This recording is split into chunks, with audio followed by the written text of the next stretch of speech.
When I enlisted, I knew sacrifices came with a uniform. What I didn't expect was my own neighborhood turning against me while I was overseas. I left my house under the care of the HOA. I paid dues faithfully, kept the place up to code, and even let them know I'd be deployed for 9 months. They smiled, thanked me for my service, and promised to keep things in order.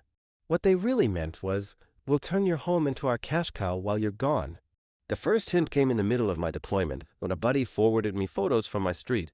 Strangers on my porch, cars I didn't recognize in my driveway, curtains I'd never bought hanging in the windows. My stomach dropped. I called the HOA president, Karen, over a crackly satellite line. She answered sweetly at first, then snapped when I confronted her. "Oh, don't be dramatic," she said. "We couldn't let your house sit empty. It devalues the neighborhood.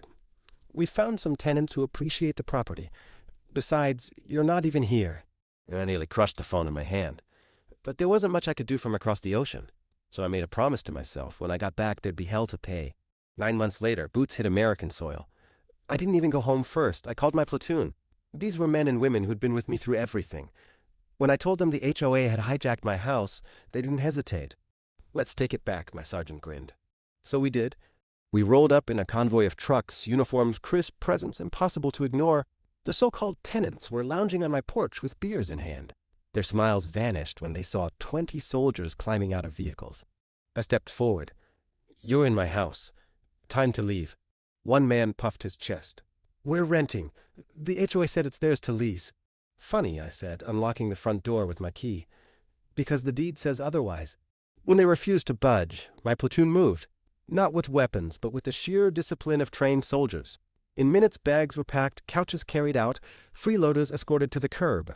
My home was cleared like it was an operation zone. The whole neighborhood gathered, whispering and filming as Karen stormed out of her house, screeching. "You can't do this. This is whole property now. I'll call the police." "Do it," I said calmly. And she did. Police showed up to find a platoon standing guard on my lawn, uniforms immaculate, me holding my deed and military ID. Karen shrieked about squatters' rights and community authority. The officer raised an eyebrow. "Ma'am, this is the legal homeowner. You sublet his property without consent. That's fraud."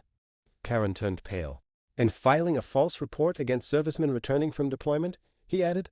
"That's not going to look good." The crowd murmured. Phones kept recording.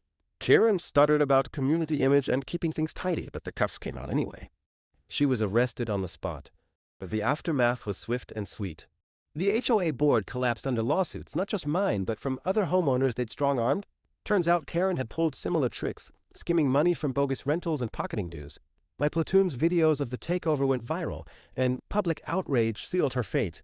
As for me, my home was mine again. My brothers and sisters in uniform helped me repair the damage, repaint the walls, and reclaim the space. Neighbors came over with food and thanks, finally free from Karen's reign. Every time I sit on that porch now, I remember the convoy rolling in, the look on those squatters' faces, and Karen's screech fading into the back of a squad car.